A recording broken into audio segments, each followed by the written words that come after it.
우정희 대표님을 오늘 모시고서 기후변화에 따른 농업의 스마트팜 기술 변화에 대해서 우리가 같이 학습을 하도록 하겠습니다. 우리 과목명이 지식재단과 미래기술이에요. 보통 우리 미래기술하면은 사람들이 떠올리는 생각이 있을 텐데 그거에도 이런 사람이 있다. 깊이 새겨보시고 우리가 살아가다 보면 꿈을 꾸는 사람이 있고 꿈만 꾸는 사람이 있는데 우리 대표님은 꿈을 실현시키는 분이에요. 그런 노하우를 많이 가지고 계시고 좋은 강의 잘 부탁합니다 하는 마음으로 힘찬 박수로 맞아도록 하겠습니다. 네, 감사합니다. 네, 소개받은 우정희라고 합니다. 저는 이제 제 소개를 잠깐 하자면, 저는 원래 처음부터 창업을 하기로 결론을 짓고 시작을 한 건 아닙니다.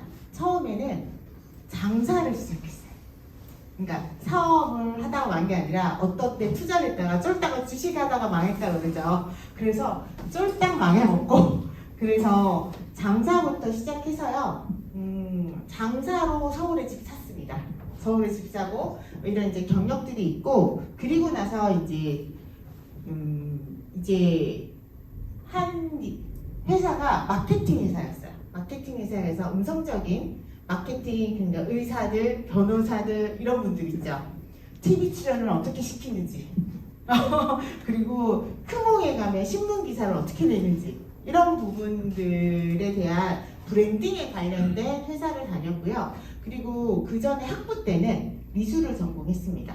그러다 보니까 감각적인 면은 조금 달랐고요. 제가 장사를 하면서 공부를 하기 시작했어요. 어떻게 하면 좀 더 잘 팔 수 있을까? 그게 공부를 했던 게 소비심리였습니다. 그러니까 우리가 결론적으로 창업을 할 거나 아니면 농업기술이나 지식재산권에 있어서도 영업이라는 거를 빼놓을 수는 없잖아요. 우리가.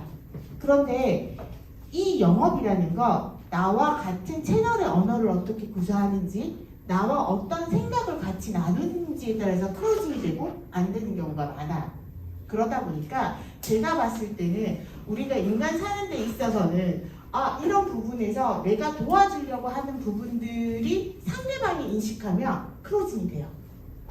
어떠냐면 결론적으로는 나의 도움이 필요한 사람들이 상호작용을 해야 되는 거잖아요.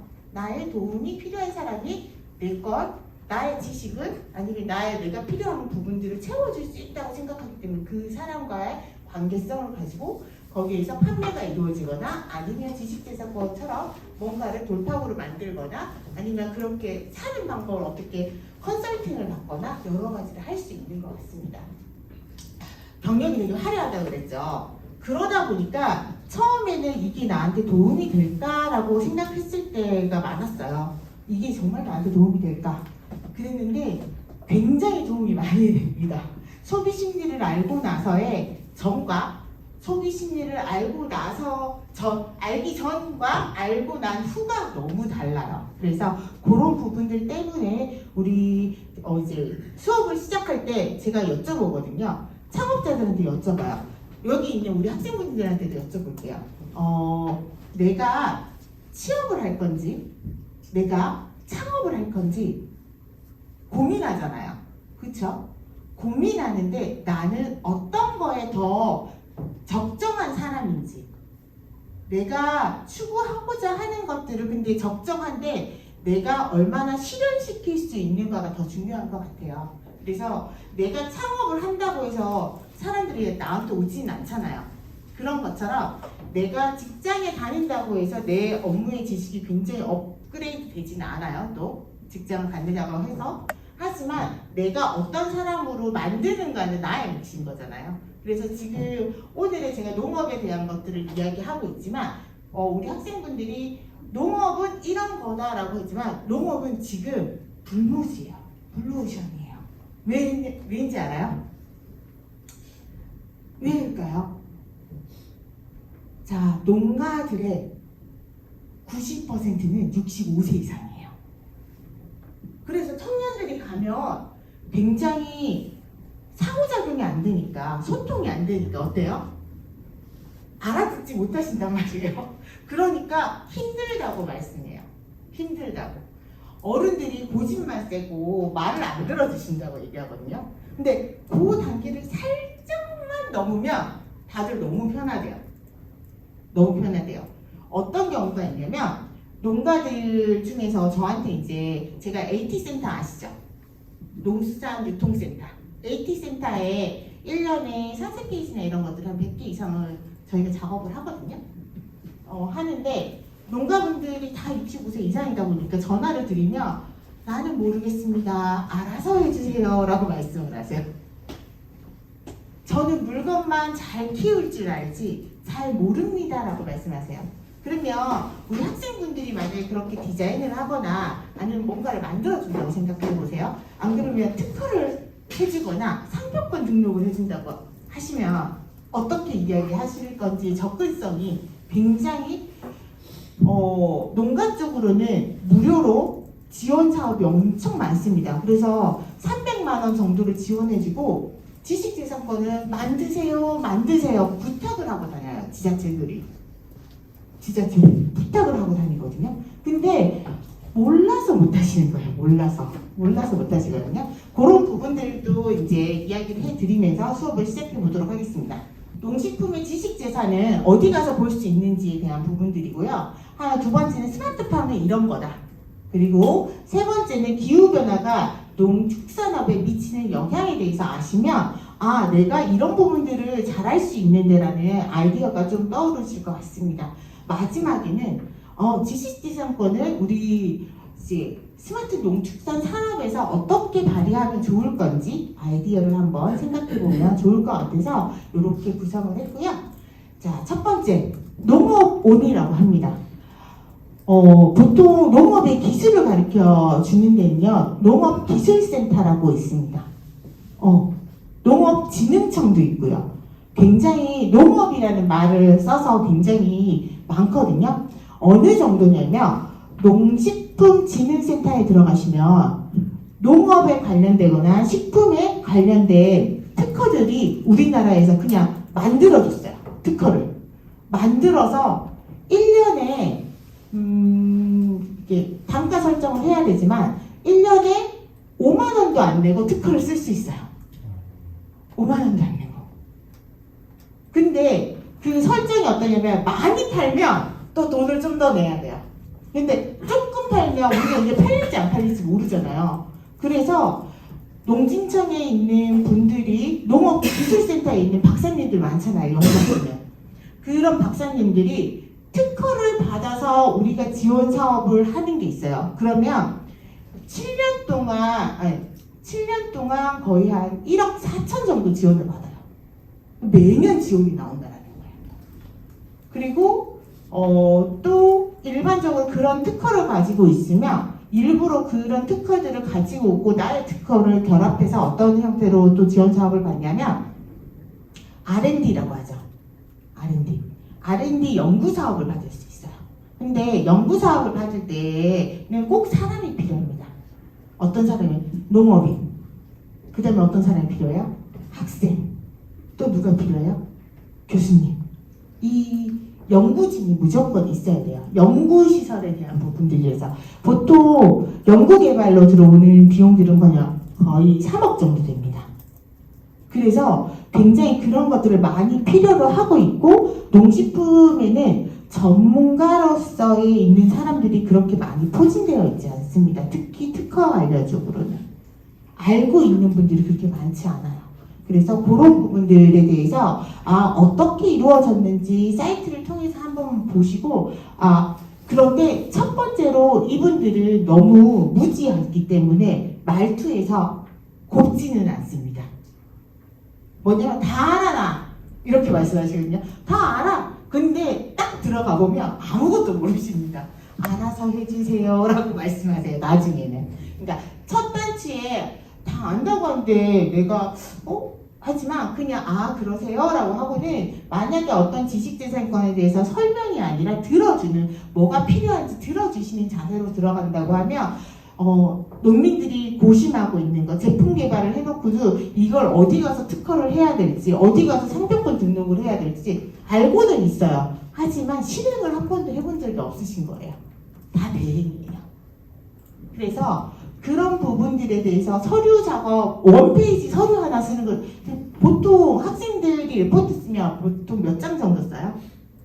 뭐, 이렇게 중간고사 과제나 할 때 몇 장 정도 쓰세요? 그쵸. 한 장 쓰시는 것도 어려워하세요. 한 장 쓰시는 것도.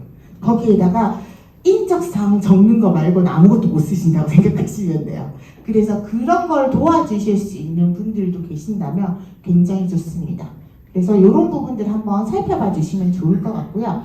두 번째는 이제 스마트팜의 정의입니다. 스마트팜이라고 하면 우리 이제 비닐하우스의 축사 이런 것들이 있잖아요. 그런 것들을요 원격으로 자동 시스템으로 넣는 거예요. 자동 시스템으로 넣어서 요즘에는 예전에는 돼지고기 어떻게 먹으라고 했는지 혹시 기억하시나요? 돼지고기 바짝 어떻게 해요? 익혀서 먹어야 된다. 근데 요즘은 돼지고기 살짝 익혀도 된다는 얘기 많이 들어보셨죠? 왜 그래요? 그런 것도 있는데요. 이제 콜레라나 뭐가 발생이 되면 전부 다 열 감지기가 있어서 원격으로 보면 체온이 다 보이는 거야. 돼지들의 체온이. 열 감지기가 있어서. 체온이 다 보여서 한 애가 열이 살짝 남들보다 조금 올라가 있어. 그럼 걔는 몸 색깔이 어떻게 바뀌겠어요? 빨간색으로 바뀌겠죠. 그러면 몇 도 이상 올라가면 뭐가 울리겠어요? 핸드폰으로 부저가 울리는 거예요. 그러면 누굴 빼요? 걔를 빼내요. 그러면 나머지 아이들이 감염에 안 걸리겠죠. 그래서 열나는 아이들만 빼도 제 축산업에서 리스크가 많이 줄어드는 거예요. 모르잖아요. 말하는 동물이 아니다 보니까. 그래서 그런 부분들이 있고요. 자, 어느 정도 또 발달했냐면 토마토가 익어가고 있어요. 토마토가. 그러면 토마토, 방울토마토 한번 따보신 적 있나요? 어때요? 따시는 게 즐겁죠? 그런데 1시간 이상 따시면 어때요? 힘들죠? 그런데 그걸 매일 하신다고 생각을 해보세요. 그런데 밭으로 기어가는 거미처럼 생긴 아이들이 있어요. 이렇게 로봇처럼 가는 애들이 빨간색만 감지를 해요. 그러니까 빨간색만 감지를 하면 가서 톡, 우리 그 집게발처럼 해갖고요. 이렇게 톡, 톡, 톡, 집게발처럼 잡고 커팅, 집게발처럼 잡고 커팅. 이렇게 로봇 기술까지 왔어요. 그걸 하는 데도 있고 거의 다 보통 물 뿌리고 온도 배습하고 이런 것들만 많이 하기는 하거든요. 아직까지는. 이게 기술적으로는 그런 걸 다 할 수 있는데 이게 너무 많은 초기 비용이 들어가다 보니까 거기까지 가지는 않고 있어요. 지금 현재는. 하지만 대농인대는 하고 있습니다. 하고 있고요. 스마트폰의 운영 원리는요. 센서 데이터예요. 아까 제가 말씀드렸죠. 열감지 이런 센서 데이터로 이루어져 있어요. 그래서 온도, 습도, 조도, 토양, 수분 함량까지 해요.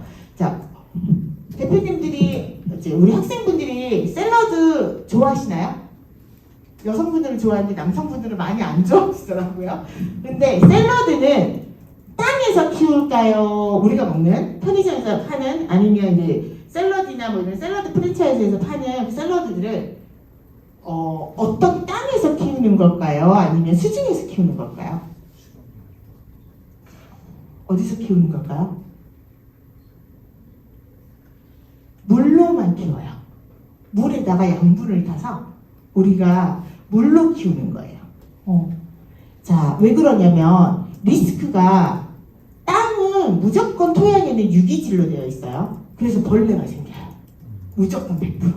근데 벌레가 먹는다는 거 해충도 있지만 이로운 애들도 있잖아요. 벌레가 먹는다는 건 되게 건강한 아이거든요.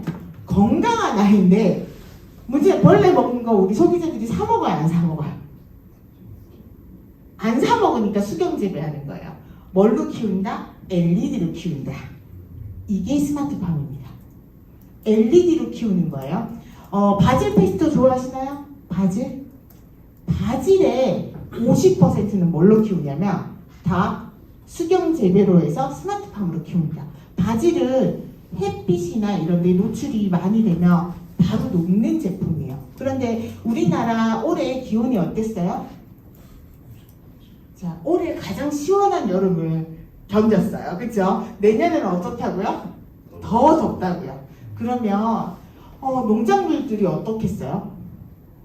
농작물들이 다 녹아내리는 거예요. 맛도 변하고. 특히나 그래서 올 추석에 배추값이 얼마였는지 아시는 분? 10,000원 했어요. 지금 좀 떨어졌거든요. 김장철에 고랭지 대표가 나오면서 자, 올해 너무 더워서 배추가 하면 다 녹아버린 거예요. 그래서 자, 이제 뒤에 가면 나올 거예요. 물가가 올라요. 기온이 1도 오를 때마다 뭐가 오른다고요? 소비자 물가가 1%가 올라요. 그러면 체감 지수는 어떨까요? 훨씬 더 많아지는 거예요. 그래서 농업을 모르고 만약에 경제 물가를 생각할 수는 없어요.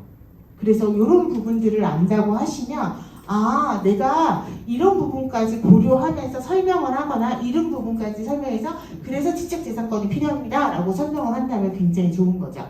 자, 이야기를 드리면 이제 자동제요.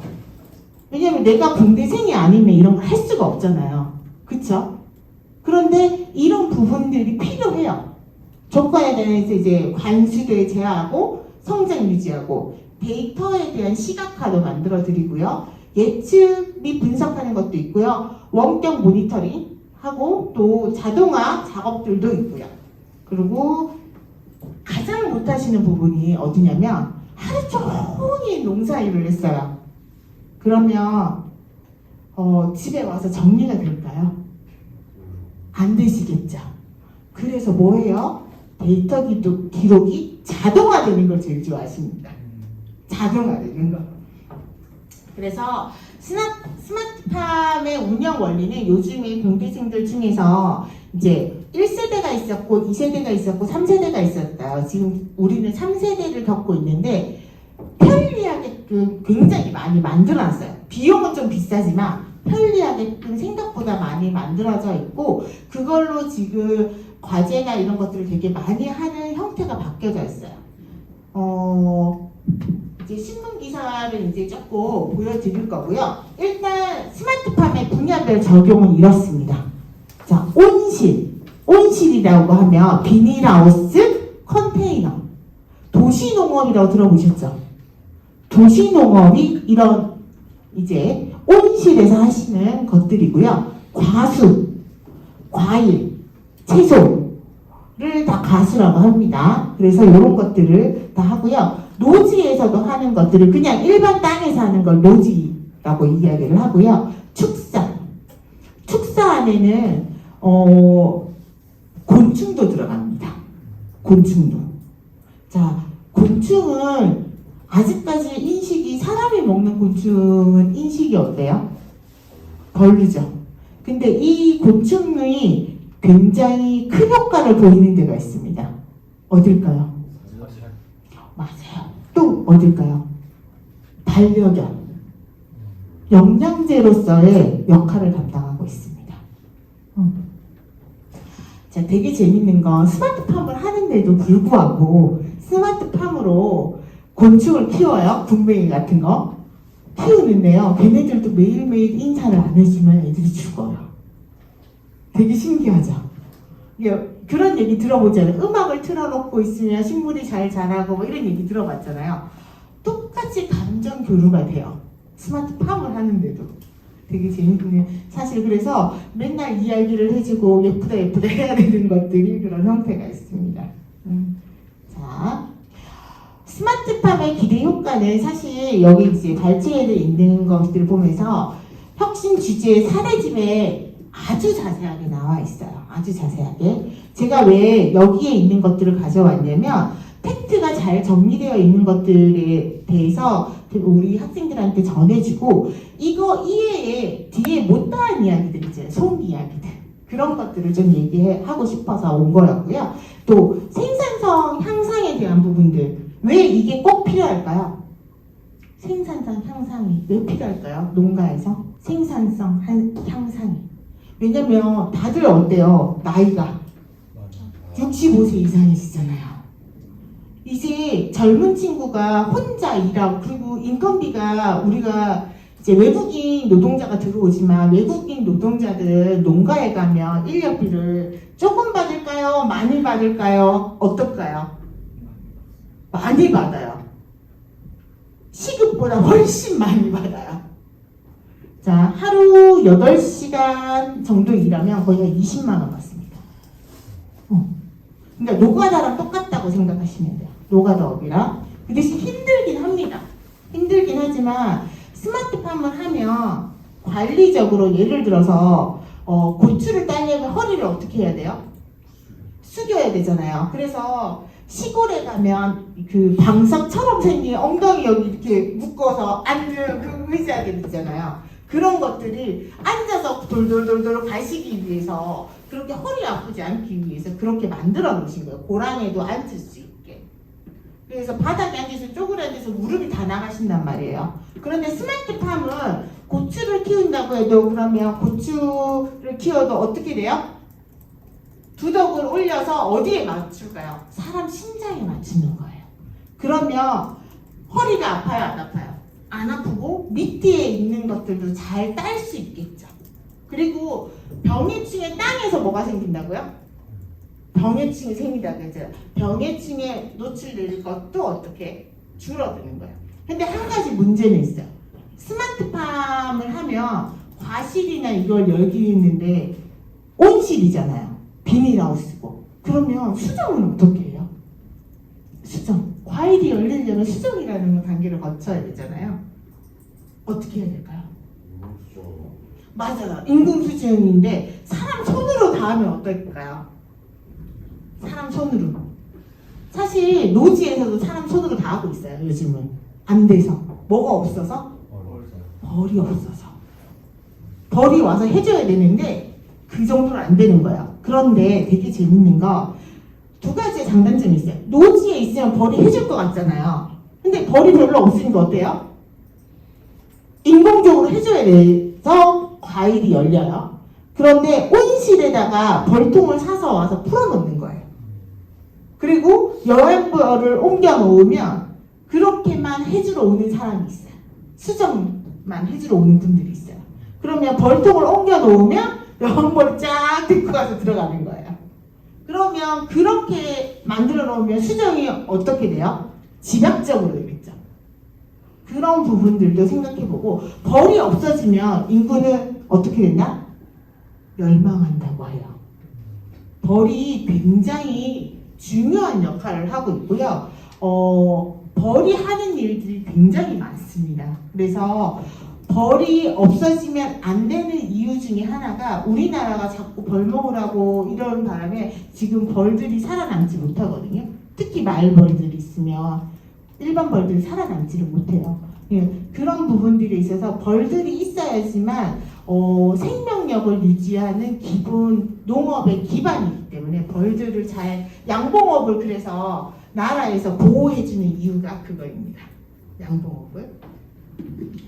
자, 호주에서 우리가 마누카꿀 같은 거 많이 먹잖아요. 그럼 이제는 우리가 이걸 알고 나니까 뭘 먹어야 될까요?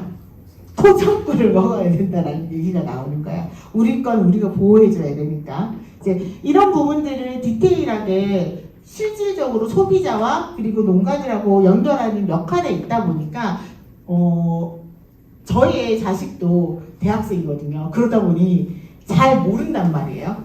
그래서 이런 부분들을 이렇다라고 이야기를 해주는 거죠. 그래서 좀 알아주셨으면 좋고요. 자, 단순한 노동력 절감을 넘어서 자유롭게 할 수 있는 시스템적으로 핸드폰으로 잘 보이시잖아요. 핸드폰으로 잘 보여서 밖에 나가서도 좀 말라가고 있어. 오늘 해가 일조량이 보통 개폐할 수 있도록 만들거든요. 그러면 컨테이너는 안 되지만 LED로 시설을 하면 안 되지만 노지는 이게 개폐가 열렸다가 닫혔다가 할 수 있게 만들 수 있어요.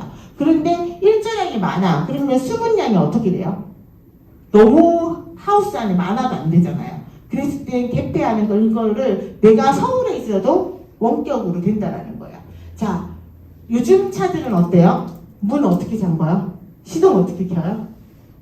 핸드폰으로 하잖아요. 그런 것처럼 농가도 그런 시스템을 할 수 있다는 겁니다. 자, 두 번째는 우리나라의 상품이 많아지면 어디로 넘어갈 수 있어요? 수출이 될 수 있는데요. 배 같은 경우도 있죠. 좋은 배들. 그거는 다 어디로 수출되냐면 일본으로 수출됩니다. 우리나라에 좋은 배들을. 일본이 배를 되게 좋아해요. 그래서 수출을 되게 많이 하고, 그리고 이제 물가가 보면 되게 폭등했다가 떨어졌다가 아니면 금리가 이제 급락하거나 막 이러잖아요. 그런 부분들을 해결할 수 있는, 안정적으로 해결할 수 있는 것들이 농업입니다. 이런 게 있고요. 일자리 창출.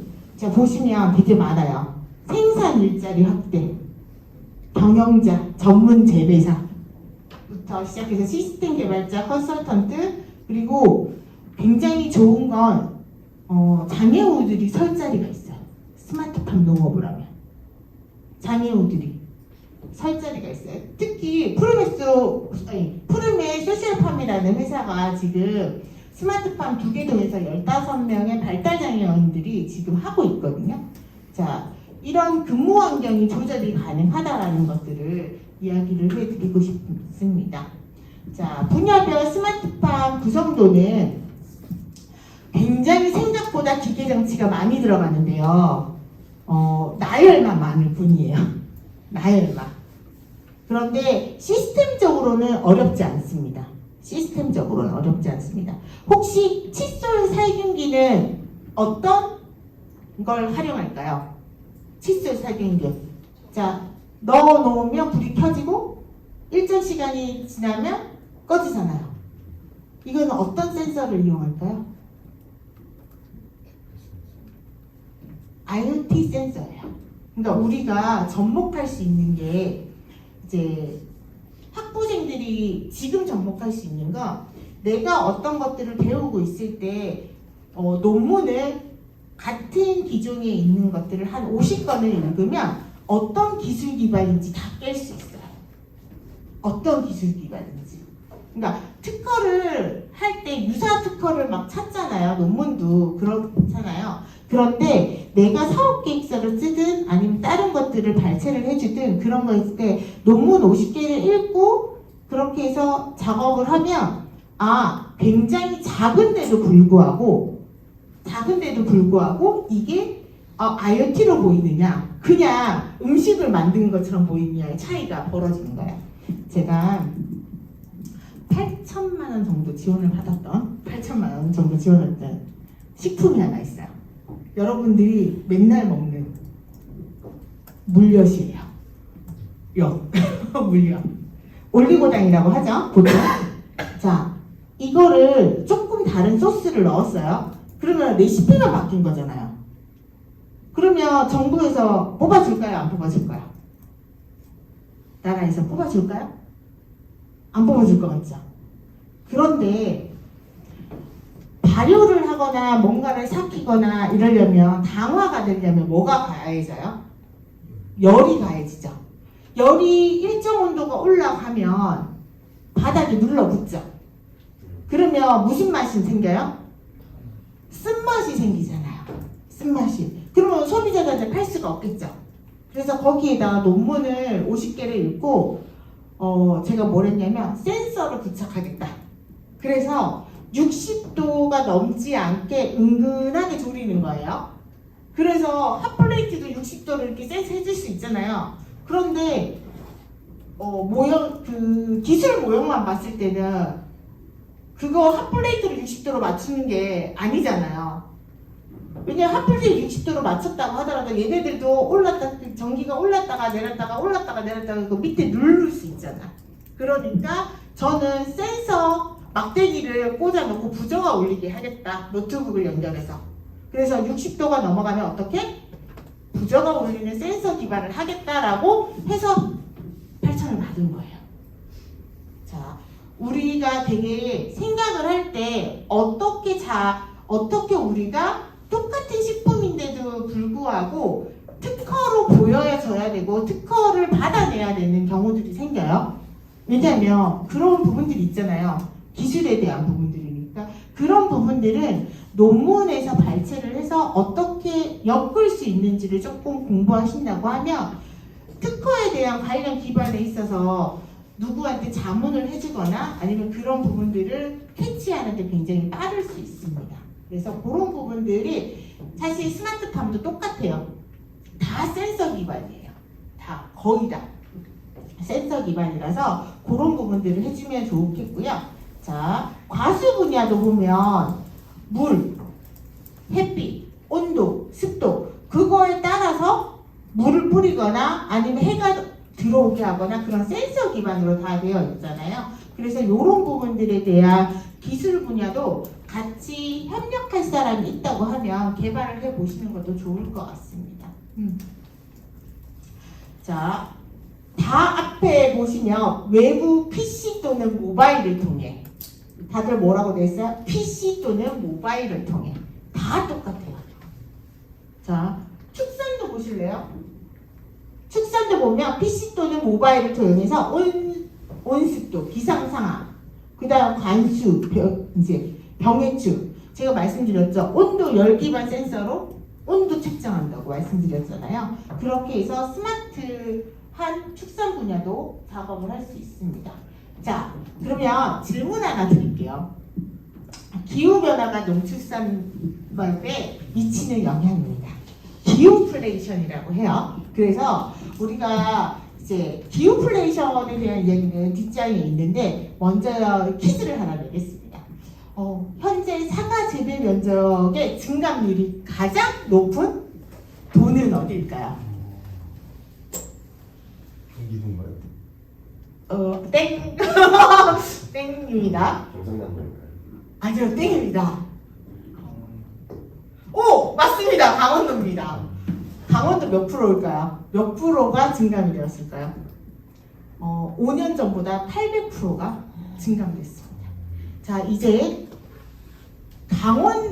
아직도 생산율이 높은 건 경상북도예요. 생산율이 높은 건. 그런데 사과가 빨개지려면 어떤 기후가 되어야 되냐면, 자, 온도 격차가 높아야 돼요. 그러면 빨간 사과가 인기가 있겠죠? 그러면 강원도 사과가 요즘에는 인기가 있는 겁니다. 강원도 정선, 평창 이런 데서 요즘은 인제 이런 데서 사과를 다 재배하는데 걔네들이 가육이 우리가 사과 부사 같은 거 먹으면 퍼석거려요 하는 분들 있잖아요. 그런 것들은 거의 다 경상북도 거예요. 아삭거린다고 하면 다 강원도 겁니다. 이제 품종에 따라서도 조금 달라지긴 하지만 저희가 봤을 때는 이제 기후변화가 너무 많아져서 자, 포항에서 바나나를 팝니다. 어제 들었어요. 어제 포항에서 바나나를 파는데 어디서 들여온 걸까요? 어디서 재배된 걸까요? 바나나? 네? 경상남도인데 제가 한 말에 힌트가 있습니다. 네. 네, 딩동댕 맞습니다. 포항에서 재배된 바나나가 생겼습니다. 자, 이제 우리나라는 뭐다? 아열대 지방으로 바뀌고 있다. 자, 올해 가장 시원한 여름을 보내셨습니다. 내년엔 어떻다고요? 더 덥다고요. 자, 그래서 스마트팜을 해야 돼요. 왜? 농작물이 병해충이 문제가 아니라 이제 뭐예요? 기후변화가 이렇게 아열대로 바뀌었기 때문에 더 이상 식물이 살 수 없는 나라고 2090년이 되면 사과는 우리나라에서 없어질 수도 있습니다. 우리가 어릴 때 먹던 지금 먹는 사과가 이제 없어질 수도 있다는 거예요. 자, 기후플레이션에 대한 기후변화와 인플레이션의 합성어예요. 기후플레이션은. 그래서 기후변화로 인해서 식품 가격, 에너지 가격이 가격 상승이 발생을 해요. 그런 현상을 우리 기후플레이션이라고 하는데요. 자, 기후가 변하면 온도가 1도 올라갈 때마다 수확량은 감소가 되고요. 농산물의 품질 변화가 생겨요. 자, 사과가 왜 안 되는지 아세요? 사과가 온도가 올라가면 그 안토시아닌이라는 사과의 성분이 있어요. 걔가 파괴돼요. 그래서 맛이 없는 사과가 되고 그리고 썩어버리는 거예요. 이게 약간 안토시아닌이라는 게 약간 향균 작용들을 하거든요. 근데 그 작용이 없어져 버려요. 그래서 품질이 변화되는 거예요. 자, 농산물의 병해충이 증가합니다. 그렇고 재배 지역의 변화가 되면 초기 물자가 계속 들어가겠죠. 지역이 변화될 때마다. 그리고 물 부족이 생깁니다. 물 부족이 생겨서 이런 것들고요. 자, 밑에 제가 한국은행이 기후변화가 국내 인플레이션에 미치는 영향 보고서를 보면 농산물 가격으로 봤을 때 농산물 가격 중심으로 인플레이션이 이끄는 것이 나타났대요. 농산물이 오르면 어때요? 전체 경제 물가가 바뀌는 거예요. 농산물 가격이 오르면. 그러니까 그런 부분들로 조금 생각해 주시면 좋을 것 같고요. 자, 여기에서 중요 포인트는 최소 6개월가량 지속되는 거예요. 한번 물가가 올라가면 6개월을 지속한다는 게 굉장히 문제점인 거죠. 사실 시급을 올려줘도 어때요? 우리는 아르바이트 했는데 시급을 올려줘도 쓸 돈이 있나요? 없나요? 없죠. 그 이유가 이런 이유예요. 농산 물가가 계속 오르기 때문에. 제가 계속 두 번씩 읽을게요. 자, 파급효과, 기후변화가 농축산 부문에 미치는 영향인데요. 자, 앞에 이야기했던 걸 다시 이야기 좀 드리는 거예요. 자, 농축산 부분에 있어서 작물의 생산 변화가 생기죠. 품질, 그리고 생태계 변화로 병해충보다도 개체군의 이동이 돼요. 그러면 원래 있던 사과의 경상도에서 자라던 게 강원도로 갔어요. 강원도에서 자라던 게 이제 어디로 가요? 북한으로 가겠죠. 그러면 개체군의 이동을 해버리면 그 나무들은 어떻게 되냐면 고목이 되는 거예요. 고목이 돼버리는 거죠. 자, 그리고 가축도 똑같아요. 폐사율이 높아져요. 폐사율, 특히 닭은 폐사율이 높아지는 거예요. 그런 것들이 있고요. 숨은 부분은 지하수 수위나 그리고 이런 것들이 바뀌고 하천 유량도 바뀌어요. 호수의 이제 수질도 바뀌고요. 이런 부분들이 많이 바뀌어질 때 문제가 됩니다. 자, 농업의 기후플레이션 해결 방안은 제가 빨간색으로 2개 해놨어요. 스마트팜이 빨리 도입이 되어야 되고, 두 번째는 교육이나 역량 강화가 되어야 돼요. 그런데 어떠세요? 공부하는 데 있어서 고등학교 때 공부가 더 잘 됐던 것 같으세요? 대학 와서 공부가 더 잘 되는 것 같으세요? 어때요? 대학 와서? 멋진 분들이다. 자, 저는 이제 나이가 50인데요. 이제 공부하기 힘든 것 같아요. 자, 그런데 65세인 우리 할아버지죠? 공부가 되실까요? 좀 힘드시겠죠? 그쵸? 대표님들은 지금 우리 학생들이 20대니까 그게 가능한데 농부들한테 뭔가를 가르쳐주고 역량 강화를 하는 건 쉽지 않습니다. 그래서 지금 스마트팜을 하는 사람들은 누가 되어야 되냐면 젊은이들이 되어야 됩니다. 그래서 나라에서 지원을 엄청나게 합니다. 청년 농부가 된다고 하면 3년에 얼마를 지원해 줄까요? 3년 동안 인건비도 나와요. 3억이 나옵니다. 자, 그 정도로 농업은 기반시설이기 때문에 나라의 기반시설이에요. 반대로 이야기할게요. 이거는 정치적인 성향이 조금 있어서 좀 그럴 수도 있는데 전통시장은 구도심이잖아요. 전통시장. 그러니까 신시가지에는 보통 빌딩들이 되게 많지만 지방에 내려가면 그 시장들이 보면 좀 손님 없는데 여기서 왜 장사를 해야 할 정도로 손님 없잖아요. 그쵸? 그런데 구도심이에요. 그런 데 가면. 구도심에서 시장이 그래도 문을 닫지 않고 열려는 있는 거예요. 나라에서 돈을 매번 시장 안 된다, 청년몰 안 된다고 하면 계속 돈을 계속 투자하잖아요. 왜 투자할까요? 나라에서. 표심을 잃지 않게. 맞아요. 표심도 있어요. 표심도 있어요. 그런데 그거보다 더 중요한 게 있어요. 치안이에요. 왜냐면 지방이든 여기든 치안의 중요성은 굉장히 중요한 거예요. 특히 우리나라 같은 경우에는. 자, 만약에 거기에 모든 사람이 떠나요. 폐허가 돼요. 그러면 돈을 집어넣을 수 있는 항목이 없겠죠. 그런데 떠나기 전에 붙잡기 위한 거예요. 그러면 사람이 떠나고 나면 거기에서는 뭐가 많이 생기겠어요? 범죄가 많이 생기겠죠. 그러면 범죄율을 낮추기 위해서 돈을 최소한 집어넣는 거예요.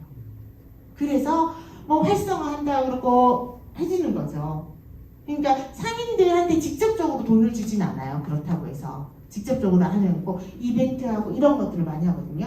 그런 것도 보면 우리나라가 안전한 곳으로 성장하기 위한 걸로 나라에서 지원을 하고 있다고 생각하시면 돼요. 그러면 농업도 똑같죠? 농업도 어때요?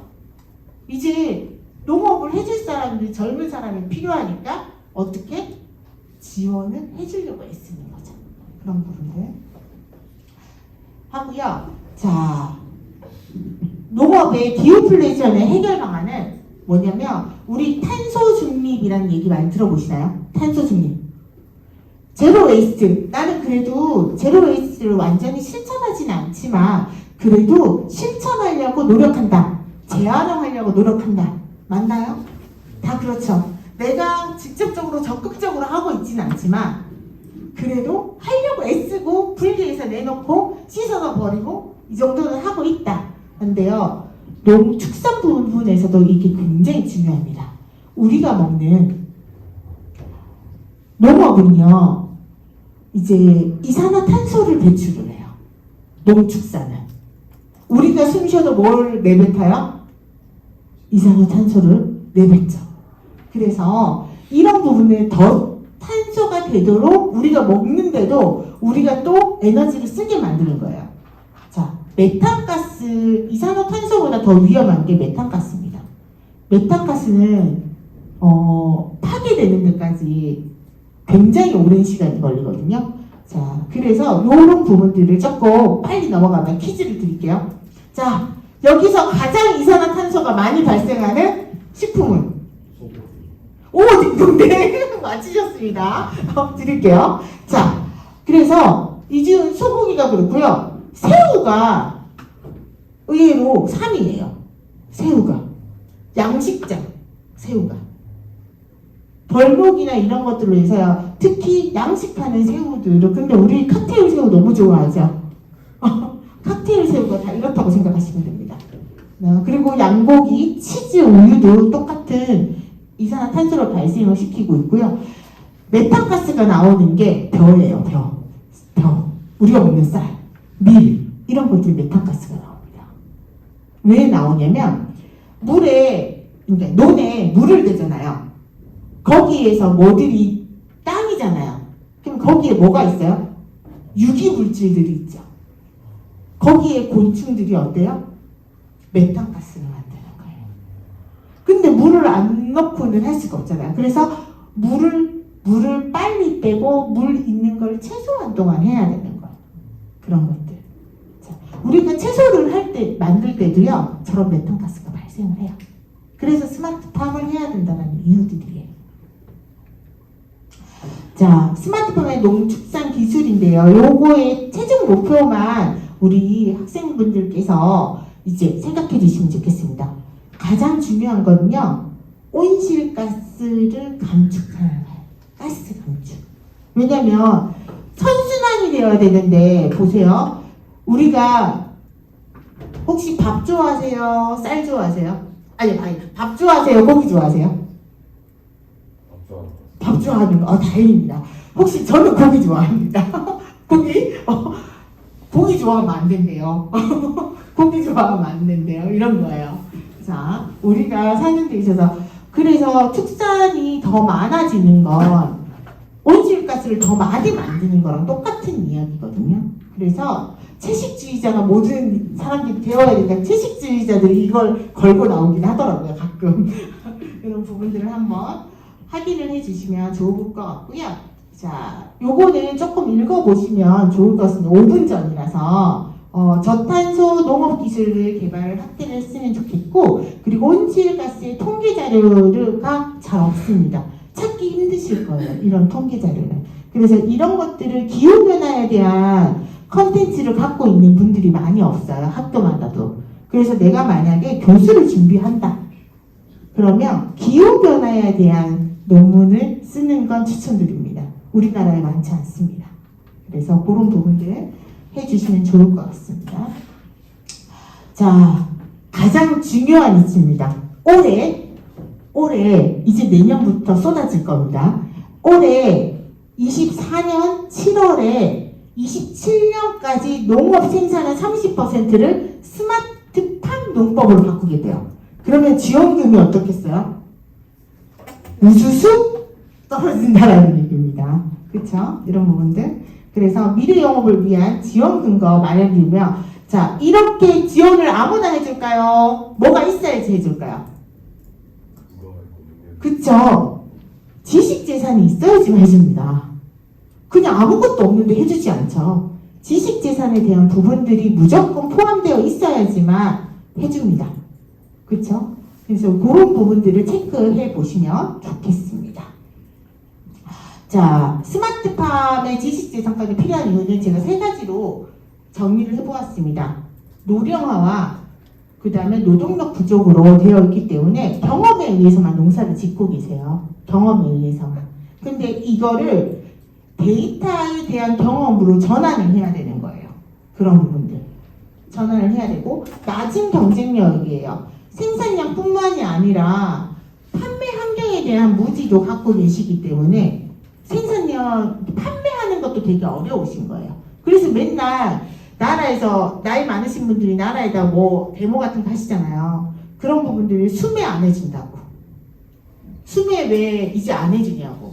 근데 조금 그런 부분들이, 왜냐면 본인들이 농사 짓는데 했는데 판매까지 수매를 잘 해주다가 수매를 안 해주면 어떻게 돼요? 생계가 끊어지겠죠. 그러니까 그런 부분들이 있어서 데모나 이런 것들을 하시거든요. 그래서 그런 낮은 경쟁력을 가지고 있는데 낮은 교육 수준도 없지 않아 있습니다. 받아들이는 것 자체가 시간이나 이런 데 얽매여져 있기 때문에 조금 불편한 부분들이 있습니다.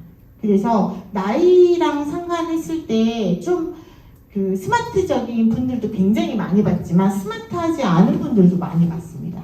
그런 부분들 체크해서 조금 도와주셨으면 좋겠다는 생각을 많이 들고 있고요. 마지막입니다. 스마트팜과 연계 방안이에요. 처음에 시작할 때 이야기를 드리긴 했습니다. 지식재산권에 대한 의미를 잘 모르세요. 그래서 어떻게? 쉬운 말로 풀어드려야 돼요. 혹시 특허 있으세요? 라고 물으면 다들 뭐라고 얘기하실까요? 특허 있으세요? 하면 나 필요 없어 라고 말씀하실 거예요. 필요 없어. 자, 그런 거 필요도 없고 난 필요 없어 라고 말씀하는데요. 많이 팔고 싶으세요? 라고 질문하시는 거예요. 많이 팔고 싶으세요? 라고 질문하면 뭐라고 해야 돼요? 고객들은요, 신뢰가 특허증이에요. 신뢰가 특허증이고, 신뢰가 이런 거예요. 아무것도 사장님 알지도 못하는데, 이렇게 기술로 만들었다라는 특허증이 있어야지만 소비자들이 안심하고 사 먹을 수 있잖아요. 곧 뭐다? 고객의 신뢰는 뭐다? 우리 기술이 개발한 지식재산권이라고 설명해 드리는 거예요. 그렇죠? 자, 그런데 어디서 정보를 찾아야 될지 모르겠대요. 지자체에서 맨날 지식재산권 하세요 이렇게 표현해요. IP 하세요 라고 설명해요. 뭔지 몰라서 안 하세요. 이거를 쉽게 설명할 수 있는 게 되게 중요하고요. 어디서 찾는 거 못 하세요. 자, 저희 어머니가 75세예요. 스마트폰을 10분만 보면 눈물이 나신대요. 10분만 보면. 우리는 하루 종일 달고 있는데 10분만. 근데 요즘 제가 하루에 3시간 이상 그 모니터 앞에 있으면 눈물이 나더라고요. 자, 그런 것처럼 정보를 찾는 걸 힘들어하세요. 찾는 걸. 그러면 맨 밑에 보세요. 지원 사업이 나오면 연락 주셨으면 좋겠어요. 서치를 해줄 수 없는 사람들이 많은 거예요. 그러다 보니까 그런 부분이 필요하고요. 지원 정보에 써야 되는 게 너무 어렵대요. 무슨 말인지 이해가 안 된대요. 그래서 그런 부분들이 있고요. 네이버 폼처럼 객관식이나 단답형으로 내가 덜 쓰면 좋겠대요. 넘어가시듯이. 그런 부분들을 만약에 여기 있는 지식재산권을 가지고 있는 것들을 가지고 저는 이런 걸 한번 해보시면 여기에서 만약에 모임이 하나 소모임이 있다고 하면 네이버 폼이나 이런 것들에서 농가들이 쉽게 다가갈 수 있는 그렇게 만든 툴을 만들어서 언제든지 처음은 이거잖아요. 지원 사업이 나오면 언제든지 연락드립니다 라고 해서 폼에서 사람들만 채널에 모으기만 하면 되는 거예요. 채널, 카카오 채널로 모으기를 먼저 하시고, 제가 마케팅 전문가라 했잖아요. 모으기를 먼저 하면 5,000명이 됐어요. 그러면 나는 소식지에 올리는 거예요. 필요하신 분들은 어때요? 채널에서 상담을 요청하겠죠. 왜냐면 지자체에서 뭘 하라고 자꾸 얘기를 하거든요. 그러니까 그런 부분들을 체크해서 알려주신다고 그러면 역으로 카카오는 다 하세요. 카카오톡은 다 하세요. 그러니까 쓰는 게 잘 안 돼서 그렇지. 그리고 한글 폼을 사용할 줄 모르시는 분들 되게 많고 그거 못 하시는 분들 많아요. 파워포인트. 그게 안 되시는 분들이 되게 많아요. 그래서 우리가 어떤 것들을 했을 때 나라에서 하시는 것들 지원 사업들은 농가들은 다 지원 사업을 받고 일을 하세요. 농가들은. 그러니까 지원 사업이 나오는 것들에 대한 폼을 정리할 수 있는 것들 툴을 만들어 준다고 하면 이런 것들 우리 학생분들이 너무 스마트하게 잘 하실 것 같아요. 그래서 그런 부분들이 나오면 이제 농가에 계시는 어른분들과 조인이 된다고 하면 아무래도 특허 관련이나 상표 관련이나 디자인에 대한 자문이나 자문 인력을 또 구축할 수도 있잖아요. 그렇죠? 그래서 그렇게 만약에 성장을 하신다고 하면 스마트 농가들도 스마트해지고 지식재산권에 대한 그 음지 같은 부분도 많이 채워지실 거라고 생각이 듭니다. 오늘 강의는 이렇게 마치도록 하겠습니다. 감사합니다. 저는 꼭 후기를 받거든요. 후기 한번 받아도 될까요? 혹시 오늘 강의 듣고 좋았던 점 있으신가요? 알게 된 거? 대학생 측면에서 네. 청년 농업 관련해서 지원 사업이 굉장히 많다는 거 알게 됐고 그다음에 오늘 수업과 연관돼서 지식재산권도 같이 배울 수 있어서 좋은 것 같습니다. 네, 감사합니다. 네, 혹시 스마트팜이 실제로 어떻게 적용이 되고 있는지 잘 몰랐던 것 같은데 그런 부분을 좀 자세하게 설명을 해주셔서 좋았고 그런 반면에 아직까지 조금 해결돼야 할 문제가 더 많다는 것도 알게 된 것 같습니다. 네, 감사합니다. 네, 마지막으로. 스마트팜이라는 그 개념이랑 뭐 수경재배라든가 농업을 활용한 재배 이런 것들은 사실 초등학생 때부터 아름아름 들었었던 내용인데 이제 그 내용이 어느 정도 상용화되고 있고 그게 현업에 어느 정도 사용되는지 알 수 있었고요. 전공이 기계공학과인데 그러다 보니까 제가 배운 지식들이라던가 제가 만든 것들을 기반으로 어떻게 더 발전할 수 있을지를 생각해 볼 수 있는 기회가 된 것 같습니다. 네, 감사합니다. 잘 듣고 또 후배님들한테 전달하도록 하겠습니다. 감사합니다. 이 네. 질문 맞다. Q&A. 네, 질문이 있을까요? 네. 네, 저는 심리학과여가지고 네. 소비자 심리학을 배우셨다고 네, 맞습니다. 들은데 조금 인상이 깊었어요. 네. 그래서 아까 말씀하신 거는 소비자 심리학을 배우기 전과 후가 매우 많이 달라졌다고 들었어요. 그래서 혹시 가장 기억에 남는 것이나 아니면 뭐 마케팅 전문가로서 아니면 지식재산권이나 농업에 적용한 부분이 있는지 궁금합니다. 다 적용이 된 것 같은데 뭐가 가장 중요하냐면 사람이 구매 결정을 할 때 이제 발걸음을 멈추는 건 비주얼이에요. 발걸음을 멈추는 건 비주얼이고 그 소비 심리 자체라는 건 굉장히 포괄적이잖아요. 그럼 매장 앞을 지나갔을 때 매장이 눈에 띄는 매장일 때 발걸음을 멈추게 하고 그 발걸음에서 상품을 보게 하고 이게 다 VMD라는 소비 심리 안에 들어가 있는 거잖아요. 비주얼 머천다이징이라는 그 소비 심리를 적용을 해야 되는 거고, 그러면 여기에서 상품을 판매할 때 이니스프리 같은 경우에는 뭘 줘요? 이니스프리는 먼저 다가오기보다는 뭘 줘요? 바구니를 이용하는 시스템을 제일 먼저 했거든요. 고객들이 대면하기 싫어하는 거. 이거 써보세요, 저거 써보세요 하는 거 질문 받는 거 싫어하시잖아요. 그렇죠? 그런 것처럼 예전에는 판매 욕구를 그런 식으로 자극을 했다면 지금은 그런 형태가 아닌 거예요. 그러면 바구니를 하고 그 대신 매장마다 그 화장품마다 뭐 어떤 내용들을 해놔요? 화장품마다 설명을 아주 자세하게 써놓죠. 그리고는 또 한 가지 장치가 더 있어요. 샘플링이라는 장치가 있습니다.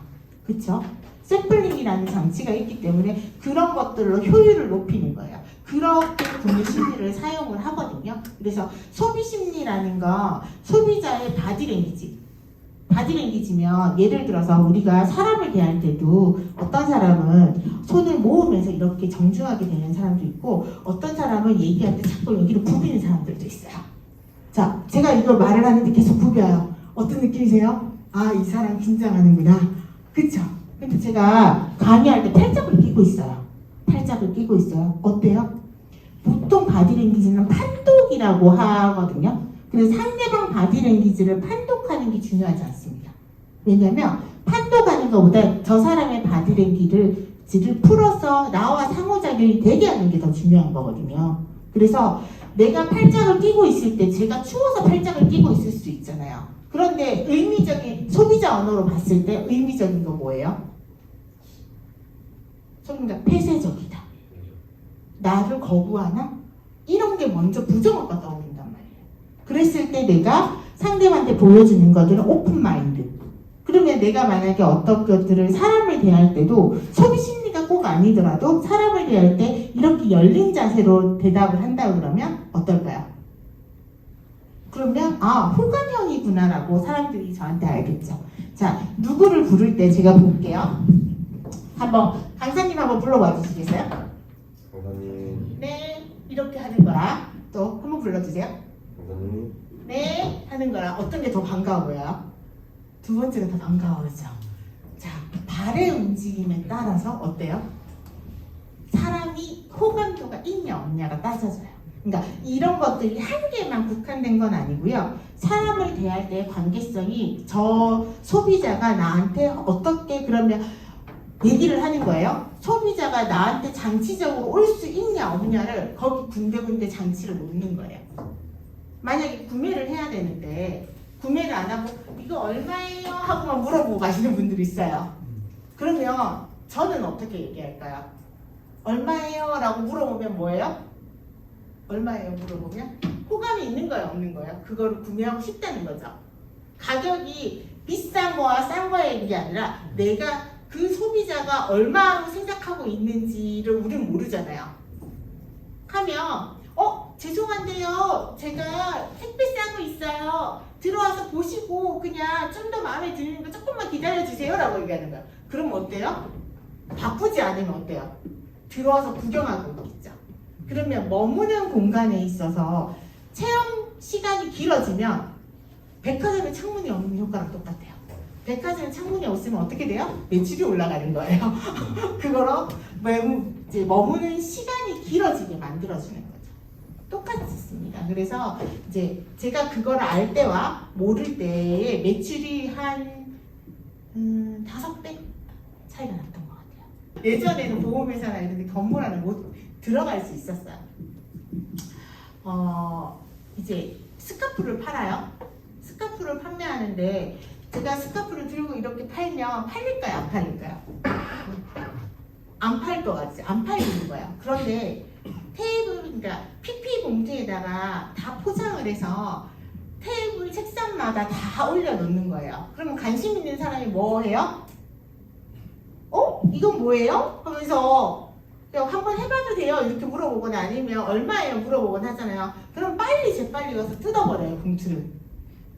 그러면 사람 마음은 어때요? 괜찮아요 이거죠. 근데 괜찮아요 해서 목에 둘러줘요. 그런데 어울려 옆에서도. 그러면 제가 한 번 뜯었기 때문에 옆에 사람도 어때요? 뜯어보겠죠. 그래서 그런 방법들을 딱 하면 한 명이 뜯기 시작하면 여러 사람들이 연쇄적으로 뜯어요. 그리고 그 시험에 있어요. 횡단보도에서 손 하나 가리킨 거 기억나나요? 혹시 그 관찰틱 카메라 같은 데서 횡단보도에서 어떤 사람이 한 사람이 이렇게 있을 때 아무도 안 쳐다보다가 세 명이 이렇게 가리키면서 쳐다보니까 다들 지나가는 사람들이 하늘 뭐 있나 하고 이렇게 쳐다보고 관찰 카메라가 있었어요. 그런 것처럼 지하철에서도 양말을 팔면 양말을 이런 테이블 위에 올려놓았을 때 팔 때와 바닥에 놓았을 때 팔 때가 매출이 달라져요. 이런 것들도 소비 심리로 들어가거든요. 발걸음을 어떻게 멈추냐. 조금 그 표현에 맞는지는 잘 모르겠지만 어쨌든 그런 경험들이 쌓여서 농가에도 이제 영업을 할 때도 제가 이제 설명을 할 때 될 수 있으면 초등학교 3학년이 알아들을 수 있는 단어만 씁니다. 초등학교 3학년이 알아들을 수 있는 단어만 쓰고 이제 설명을 많이 드리고 있습니다. 네, 조금 되셨나요? 네, 답변이? 네, 감사합니다. 네.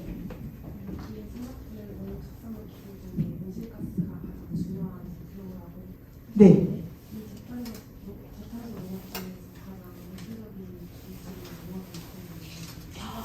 저탄소 기술을 줄이는 데는 스마트팜의 이제 온실의 수경 재배가 저탄소의 감소를 많이 시키고 있는 형태이고요. 그래서 도시농법에 되면 컨테이너 박스에 수직농법이라고 해서 이렇게 보통 틱톡이나 이런 데 보면 많이 나오잖아요. 이렇게 가시 이렇게 풍성하게 나오는 것처럼 그런 형태로 나오는 것들이 조금 괜찮지만 온실 저탄소 농법이라고 해서 개발을 하고 있지만 완전 저탄소가 되기는 쉽지는 않은 요인들이 생각보다 많습니다. 그래서 유기물이 있는 땅에서 자라는 것보다 수경재배로 지금 이제 많은 것들 종자에 따라서 수경재배를 할 수 있는 것과 없는 것들이 있어요.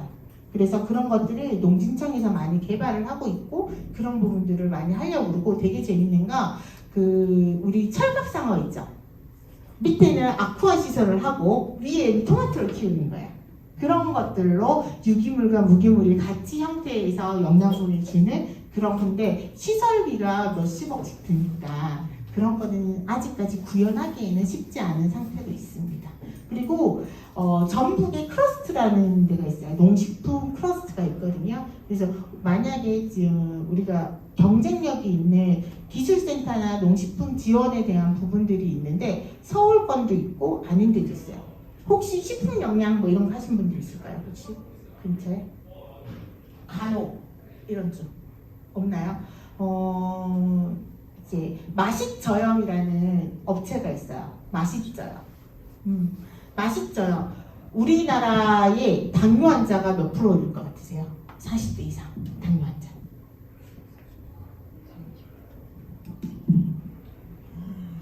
엄청 많습니다. 그래서 다 저염식을 원하잖아요. 그래서 그게 이제 약을 먹어야 되는 사람들은 50%가 아닌데 경증이라고 하죠. 아직 수치가 왔다 갔다 하시는 분들. 그래서 그런 부분들에 있어서 마식저염 회사에서 처음에는 음식 조리 요만큼 해서 했는데 그 친구들이 식품영양학과와 간호학과 출신이 만들어낸 회사거든요. 그래서 그런 부분들을 데이터화해서 제품을 만들었어요. 그래서 그걸로 굉장히 시리즈 A까지 갔었거든요. 그래서 그런 부분들도 레벨업을 할 수 있는 부분들이 분명히 있고요. 틈새는 굉장히 많습니다. 내가 얼마나 오랫동안 고민하고 그거에 고민한 것들을 데이터화하는 게 굉장히 중요하거든요. 우리 교수님, 제가 우리 뵌 지가 한 7년 됐나요? 그쵸? 7년 됐는데 진짜 데이터를 잘 만드시는 분이에요. 그래서 항상 존경하고 있습니다. 그런 식으로 조금 준비를 해주시면 좋을 것 같고요. 데이터를 중심으로 작업을 해주고 통계 자료를 잘 만들어 놓는 것들로만 해도 논문을 쓰기에는 굉장히 좋은 소스가 될 것 같습니다. 네. 네. 여기가 조금 먼저. 두 명이었어요. 동시에 들었어요. 뒤에. 수업 시작할 때 말씀 못 드렸는데 제 네. 할아버지가 농부 일을 하시다가 네. 좀 넓은 규모의 농장을 혼자 수동으로 일하시다가 몸이 고돼서 그만두셨는데 네. 스마트팜에 관심이 좀 생겼거든요. 네네네. 스마트팜도 결국 다 전자기기인데 혹시 유지 관리는 어떻게? 유지 관리 비용이 그렇게 많지는 않고요. 초기 비용이 많이 듭니다. 유지 관리 비용보다는 초기 비용이 훨씬 더 많이 듭니다. 그래서 보통 컨테이너 한 동에 수직 공장을 하나 세우는데 한 1억 정도 든다고 생각하시면 됩니다. 컨테이너 크기가 얼마 정도? 보통 우리 기본 3회 2억 정도 되면 차 끌고 다니는 거예요? 네네. 그 정도가 1억 정도 듭니다. 왜냐면 안에 온습도나 이런 것들을 다 재반인데 유지 비용은 그렇게 많이 안 들거든요. 그러니까 바질 같은 거 그냥 지금 공고 난 거 보면 바질 같은 거 생산하는데 한 동에 300만 원 정도 월 매출이 300 정도 나온다고 하거든요. 근데 농가에서 300 매출은 나쁘지 않은 매출이에요. 네. 제가 행정학 전공하고 있어서 네. 이런 정책적 지원 같은 거 음. 하거나 계획을 세울 때 네. 저항이 있기 마련이거든요. 네, 맞죠. 특히나 스마트팜 같은 경우는 이제 기술적으로 좀 집약되어 있는 분야다 보니까 네. 대기업의 진입이 조금 예상되는 부분이 있어서 어. 이 경우에 이제 지금 농가 같은 경우는 대기업의 농업 진입에 굉장히 부정적인 여론이 있어서 강사님께서 혹시 어떤 방식으로 이런 저항을 완화시키시나요? 대기업 라인이랑 약간 R&D 부분에서 조금 달라지는 부분이 있을 것 같아요. 왜냐면 농가들의 R&D 부분은 3억 선이고요. 보통 대기업의 R&D는 100억입니다. 구조가 다르고요. 구조가 다르고 걔네 예를 들어서 농가나 CJ나 이런 데서 스마트팜으로 하기에는 직원을 고용을 해야 되네. 그러니까 연구시설 기반으로는 그쪽 라인을 돌리지만 지금 거기에다가 생산을 두는 것보다 판매에 유통에 더 수익이 더 큽니다. 그쪽은. 그래서 농가의 지원으로 내려오는 것보다는 그쪽이 더 많고 대기업이 원하는 건 농가들이 많이 잘 생산을 많이 해서 자기네들한테 납품해주는 구조를 더 좋아합니다. 근데 앞으로 제가 봤을 때는 그런 부분들이 좀 더 많고요. 보면 이제 대기업들이 쓰는 R&D 비용은 별도로 있어요. 별도로 있어요. 그래서 그런 부분들을 조금 체크해 보면 좋을 것 같습니다.